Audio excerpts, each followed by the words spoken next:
Cool. Thanks, Naomi. So, as mentioned, my name is Matt Gofton. I work in the CIPD Employee Solutions team, and my role is to contribute to the CIPD's purpose, which is to champion better work and working lives for the better of the economy, organisations, individuals, and society. Quite a broad statement within itself there, but everything that CIPD offers is to help enable organisations and individuals achieve those objectives. Today, we're here to talk about change, and change is critically important. Change is constant. I don't know about you, but change feels more intense than ever before. So this session is to give you a really high-level overview around what change is and what's within our remit as people managers to deliver effective change. We've only got sort of 30, 35 minutes or so. This is going to be quite light touch, just dropping some sort of theories, models, and practical applications to what you can take away and start to implement into the workplace. If anybody wants to connect with me about my role or how CIPD can help you, happy to do so. You'll probably find out I love nothing more than a good chin wag. So let's dive into things. Okay. So first and foremost, I'm not sure whether you've seen this before, but this is the CIPD profession map. What is the CIPD profession map? It's a future-proofed capability framework. It's globally recognised. It aligns to ISO standards. And what it does is it's a framework for what does good people practice look like. The profession map, it doesn't stay stagnant. It changes with the world of work. So if we look at one area that we changed recently was around environmental sustainability. And a lot of people are like, well, I could become an environmental specialist now as well. No, but what you do need to understand is why environmental sustainability is important to organisations. So when you look at Shell, they used to get globally the best graduate talent year on year on year. They're really struggling to attract top talent now. So you've got to ask yourself the question, why? And the reason is because the next generation of talent that's coming up don't want to work for an organisation like Shell anymore. They want to work for an organisation that's got a good employee value proposition, good ESG strategy. They want to work for an organisation like Innocent Smoothies that contributes 25% of its profits back to community or society. So align with that profession map. We're doing the heavy lifting for you. That's based on academic research. So, and there's a link on this particular slide to the standards that within there. So everything that CIPD does aligns to this profession map, including change and people management. So I've talked a little bit about our purpose, which is to champion better work and working lives, and you'll see as how that's embedded as a golden thread throughout. So today we're here to provide that high-level overview of change, what it is, good change, bad change, what some theories, what some models, and why it's important to us as people managers to deliver effective change. A lot of this you'll find boils down to communication, but adapting our communication styles in relevance to the audience that we're speaking to, what drives and motivates them, what is and what isn't important, what is and what isn't noise. So just quickly, just using the chat, just punching a number on a scale of 1 to 10, with 1 being really bad, I feel really bad about it, and 10 being, I'm an absolute expert. How do you feel about your confidence as with change management as a line manager at the moment? So hopefully we've got chat functionality. We've got 7 by Lisa. That's a good score to start with. Pretty confident. Some 5s, yeah, some 7s. Yeah, generally when I ask this question, it's sort of between the 5 and 7s. And 7 is good, right? But the question always is good enough? How do we constantly move that dial? And when we think in the context of change, the moment that we neglect our own capability or our own development is the moment that we're going backwards. Because change is always looking to improve something, and we've got to improve our capability along with that. So with change, it should always remain human. Always put that front and centre. So you can have the world's greatest infrastructure, policies, processes, whatever it may be. But ultimately, unless we're equipping the right people with the right skills to deliver the right level of impact, the rest of all of that other stuff is diluted. We've got to put people central to it. And that's where the role of the people manager comes in. That's what the critical enabler is. So change is a complex topic, and we often overthink change. Essentially, as I've mentioned, we've got to put change at the centre. So it's a bit like a well-trained Labrador. It does what it's told. It does what it says on the tin. But we've got to ensure that we're adopting that style of what does it take to be a kitten. It takes training, it takes development, it takes clear and consistent communication. Often means some of the environment that we operate within is uncontrollable, it's unpredictable. You never quite know what they're going to do. They're going to climb up the curtains or jump off the table. But we are, as people managers, are here to share our knowledge and expertise as to how they grow and develop and how they adapt to the world around us. So think of yourself in the context of a Labrador dog. I'm not quite sure what the takeaway is there. But when we talk about change, the human brain is psychologically programmed to be resistant to change. So whenever there's change happening, often that's where quite a lot of conflict comes from. And therefore, we've got to look at the parameters of how do we alleviate some of that resistance.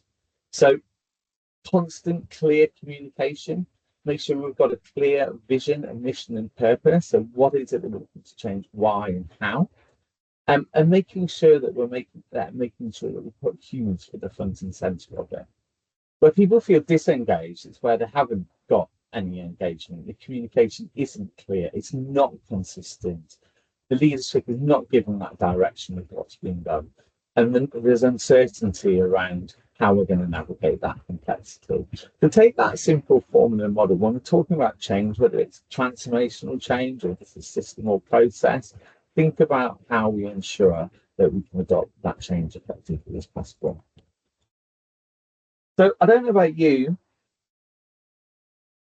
but who feels imposter syndrome sometimes? How do I manage to keep up with the rate of change that's going on around us? And that's comes down to change fatigue. So, oh God, something's changing again, you know. But we've always got to make sure we've got that clear and consistent message. What's changing and why? You know, there's the same. I mean, it's not broke, don't fix it. Well, I disagree with that. Let's take something apart, put it back together again, and make sure that it works better than before. But once it doesn't work better than before, well, that's great. That's a learning process because then I know that that pod doesn't work in that machine in that way.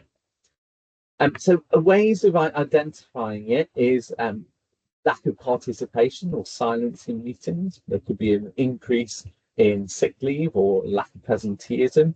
Could be confusion or delay in their work, or just a decline in people who are happy to go that extra mile or put that effort in. So be aware of it, who's engaged, who's on the journey with you, and who's not, and what is it that we've got to do as managers to help bring them back on board. So just quite interested, and again, just thought we'd use the chat, and we're on mute at the moment, we're quite pressurised with the time to get through this. So just think of a piece of communication that you've received that was really poor. And it provoked that emotional response that, you know, created that uncertainty. You were disengaged from it. And you might have been frustrated or angry or confrontational. So if anyone could just use that chat to explain what's changed. I can give you an example from a personal perspective, not at CIPD, but it was in relation to pay, and it was in relation to bonus. And it wasn't exactly clear what was changing, how and why. Naturally, that felt really emotionally connected because all about pay, right? We all love work, but we all love the paycheck that comes through at the end. So hopefully someone will pop something in the chat there. I might have to move on to the next slide pretty quickly because we've got a lot to get through today. But I might come back to that chat if we haven't. So here's a good model to use in terms of the response to change matrix. It's from Taylor Pitt 2025, and it's referenced in the slides as well. So if we just look at this model in the bottom left-hand side where it's resist, the indicator is external, and the perceived outcome, it will be a negative one because they haven't been engaged. Whereas if you look in the top right-hand corner, which is green box, there's an element of ownership. There's high engagement as part of it. There's a good and positive energy around it. There's an opportunity to celebrate wins and create an environment where it's safe for experimentation.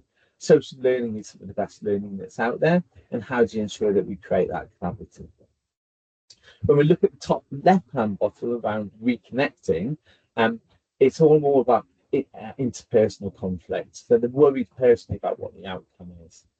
There's an opportunity there that we've got to build trust, clarify the vision, and make sure that we return to that purpose. When we look at the box in the bottom right, the yellow box, which is about reassurance, it's encouraging that people can be cautious, that there is an open platform, that they can express their voice, that will be listened to. It may not be actioned, but they need to feel that they can contribute their voice. We'll have clear indication around what are the benefits, why are we doing this change, what are the outputs that we're trying to achieve collaboratively together, and how do we shape what it is using those insights. So one of the key critical components of change is building trust. And that's an important part of the line manager, because we've got to speak to our people within our team. But we've got to understand that different people want to be communicated to in different ways. What motivates and inspires me might be very different to somebody else. How they want to be talked to or responded to can also change. So it's about really understanding with emotional intelligence what is important to that individual. And as a line manager, how do I demonstrate the values that they are expecting with me? So just going to put a quick case study out here. Can anyone remember back in 2022 the P&O ferries that made around about 800 people redundant? Thumbs up. Yeah, it was all over the news. I mean, this is a way to do a really ineffective change. So much to the point that customers were refusing to go on P&O ferries. So what P&O ferries did was they sent out a lot of their ferries with a lot of their staff on, and they waited until they got a mile off UK shores. The reason why they did that is because as soon as you're a mile off UK shores, you're now into maritime law, not UK law. And while they were out on those boats, they made everybody redundant via video. There was no comms beforehand to let them know that this was coming, and there was no real guidance or metrics of what that means for them. Once that redundancy had been implemented, they returned to UK shores and were escorted off P&O premises. Now, think about that in the context of an employee. That is really disengaging. And as I mentioned before, it didn't just do them internal damage, but it also did their customer brand damage as well. Guess what? They're having real problems recruiting people to work for P&O. So it can leave long-term damage. I mean, that's probably one of the most extremities of one of the worst change management processes. But always think about what does it mean to the human. So trust is important because it gets on board, it gets engagement. The direction that leader has, if you've got trust and respect from your team, they will want to work towards those objectives to help you achieve it. It helps to build that psychological safety contract. So when we build a safe environment that people feel respected and they've got a place to work, it increases the probability of their productivity, but also their capability development as well. I'll give you an example. I had 3 really difficult years due to some personal circumstances. My wife had cervical cancer. The next year was COVID with homeschooling with 2 young children, always puts me into cold sweats. And then I had to have a double eye operation, so I was about to lose my sight. But my manager always stood by me. They always like, Matt, just do the very best that you can. I underperformed during those 3 years, but guess what? I go over and above every single day because I feel a sense of pride, trust, and respect for my management. So build that psychological contractual safety with your workers. So here's a little bit of research based on trust, which is called Veronica Hope-Haley. So 4 C's, so competence, consistency, be compassionate, and make sure we've got clear and consistent communication. And you can flip that on the other side with the sad face. Don't be inconsistent. Don't have awkward periods of silence. Make sure those communication methods are consistently fluid. Never perceive or assume something. Get to speak to people, get to know them. And don't break promises. So if you promise something, make sure that you deliver it and lead by example.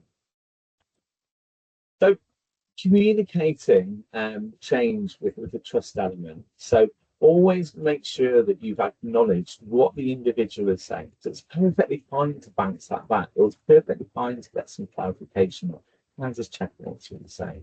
Don't lie. If you don't know something, you don't know. But make sure that you've expressed that you don't know, but you will go away and find out. Again, that helps to build that relationship element of trust. Change can be emotional, and we can get sucked into the trap of being too overly emotional about things. Try to part your personal emotions and try to focus on the emotions of the individual or people that you're communicating to. Always take accountability or ownership. I had a session once where we delivering a redundancy session, and one of the leaders expressed, I take full accountability for this, but, and I had to stop that person because as soon as you said the words accountability and but in the same sentence means that the message of that accountability is diluted. Make sure you share what is changing and why, and make sure there's an open and safe platform that people can provide honest feedback as part of it. Get the dry line, sorry. So with trust, build the trust, but make sure it's a continued process. So continue with that consistency, make sure that we're always remaining human, build up on that psychological safety, make sure there's always a platform for two-way communication, and make sure that there's an opportunity to stay in the room and for people to express it. Sometimes in a group scenario, people aren't happy to express their true emotions and feelings, and therefore provide platforms and opportunities for people to have those one-to-one conversations. So change often comes from above, and often people managers are the caveat in between the main workforce and the leaders. So as a manager, make sure that we can escalate change upwards. Make sure that we have relationships with the key stakeholders that's involved with that. Make sure that we demonstrate that we are supporting the teams with the narrative that they've expressed to us and help to bridge the gap. That's what our role as a people manager is. So sometimes leaders aren't necessarily aware of the insights that the main workforce has, and make sure that they're aware of what those changes mean or are going to happen. At the very highest level, if you take CIPD, for example, we consult with government. So there's an employment right bill that's coming in. One of those changes that's going to happen is the right to appeal termination from employment from day one. So we can understand what they're doing, but the risk to that is what you're doing there is you're potentially making employability or recruitment a riskier proposition for organisations. And then if you take it down into another level, if you think of people from challenging backgrounds, like ex-offenders, say, for example, you're making those routes into employment even more tricky. When you look at the economy, all the indexes and indicators at the moment are not looking too great. GDP's at an all-time low, or rising GDP's at an all-time low. Youth unemployment is rising. So we want to make sure that you're creating a work environment that enables people to be employed. Recruitment is a less risky proposition. So we're influencing ministers around what those changes mean and what the caveats we've got to do to make. So, as I sort of covered before, make sure that we're close to those stakeholders. Make sure we're not facing things with just emotional opinions, where we've got any data to support it, where we can have an opinion but it's reinforced by the data. That helps to strengthen those particular relationships. Don't be afraid of challenging decisions that are based on assumptions. Ask those leaders back, but well, what's the data to inform that particular decision? And try and bridge that gap between strategic intent and what the live experience is of those networks. So frame those concerns in a fair and open manner. Use the evidence to support your narrative. Make sure that we're making a balance between empathy and challenging, and making sure that we stay aligned to the purpose, and when we know when it's right to escalate and when it's not. So human responses to change hits hard. So different people deal with change in different ways. Some people go towards it and adapt it, some people resist it, and some people are uncertain in the middle as to what it is, what it isn't. I'll make sure that we understand the different emotions and feelings as part of it.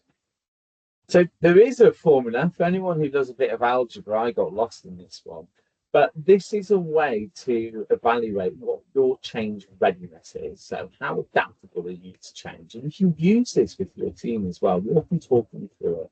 So what are the gains? So what are the benefits for the team, the organization, or the individuals? And think about alignment. How well does it align with our sense of values that we've got within the organization or within the team? What is it that people are going to lose? What is it that they're giving up? And Scott, by the way, sorry, score all of these between 1 to 5. Control. So how much input or influence does that individual have on the change program? Is there an opportunity, so reversibility, is there an opportunity for change? Can we pull things back? Is there an opportunity to repurpose the model? What's the pace of it? And often change is really fast these days. So does it going to give us enough time space to deliver the outcomes effectively? The outcome clarity, do people actually understand what the change is? And is there clear metrics to indicate what good looks like or what the success indicators are? Trust, how much trust is involved in it? How much trust do we have with the direct and indirect stakeholders? And burnout, what is the level of sort of fatigue within the organisation? Quite often, change requires a lot of energy and a lot of time. Do we have the capacity to be able to put this on the table? So add those all up together, and you can get an index of your change readiness. And that can be applied either as an individual, a group, a team, or the organisation as a whole. So the role of a manager in times of change is make sure that we hold time, make the space, and that we're asking how people feel, we're not telling them directly. We've got to make sure that that sometimes there's an opportunity for people to absorb the information. They've got a time to be able to reflect on it. The most critical of all, being human. You know how you like to be treated. You know what the good values and ethics are, and treat those people the same. So, some key coaching tips about developing that organisational coaching lens. Some good use of language and narrative. Always emphasise words which have those emotional connections, and try to avoid negative connotations or assumptions as part of it. So, just a quick guide. So these are some of the don'ts of don't do. Don't shut down curiosity. Enable people to ask the questions. If they're asking questions and they need clarification, something hasn't been communicated to them effectively. Always try to avoid the narrative of creating an us and them type culture. Ultimately, we're changing as an organisation together, and they must understand their importance of what they can contribute to effective change. And ensure that we're alleviating any anxieties that we've got, and make sure that we're reinforcing the idea that people can contribute something as part of change. So the flip side of that is make sure that we're navigating the uncertainty, make sure we've got that space for them, and foster a good culture through dialogue and opportunities, but we're able to adapt in real-time scenarios to what is going on. So this is a Peter Senge model. So this can be quite useful to sort of navigate the process throughout. To make sure first and foremost that we are telling them of what change that we're expecting to happen. Then we've got to position what are the benefits? Why are we doing it in the first place? Before we dive into the deep end with no armbands, we want to make sure we've got a platform where we're able to test and reflect on it. And consult back with those people about what works, how do we do more of that, how do we share best practice, what fundamentally didn't work, what do we need to put a red cross through, and what needs to change and adapt to part of it. And together we co-create that change. Guess what? If people are involved in the process of change, they will want it to be delivered. If they're excluded from that process, the probability of resistance to it will be significant. Obviously, that takes more time to do and more effort, but the impact is much more increased as part of that. So there's a quick sort of toolkit and sort of checklist you can have here from a people management perspective. take this away, use these to understand where you're at on the change maturity curve and what it is that you can do to develop yourself in those particular areas. The same type of thing can be applied to a group scenario as well. So not just on an individual level, but as a group or as an organisation. So I whizzed through that in whistle stop time when I had to talk really fast because there's a lot to change, and this is literally just scratching the surface. There's a lot more under the bonnet within there. Within CIPD, there's a lot more proposition, especially for people managers. Often CIPD is perceived as HR, L&D, and organisation design and development. However, we are doing loads and loads of work with people managers at the moment. So much so we're currently delivering a effective change management course for people managers to local authorities across the country. So watch this space, it's coming. So just a quick reflection. If we refer back to that question we had at the beginning, ask yourself the same question now. How do you feel in relation to managing that change? It might be the same. I hope it's not worse, but I hope there's been some value that you've got from today. We will be sharing these slides, so you have some takeaways and some signposting to it as part of it. So we've whizzed through that. So now we've got some opportunity for some questions. So I'm going to stop sharing my screen and handle any questions that anybody has for me.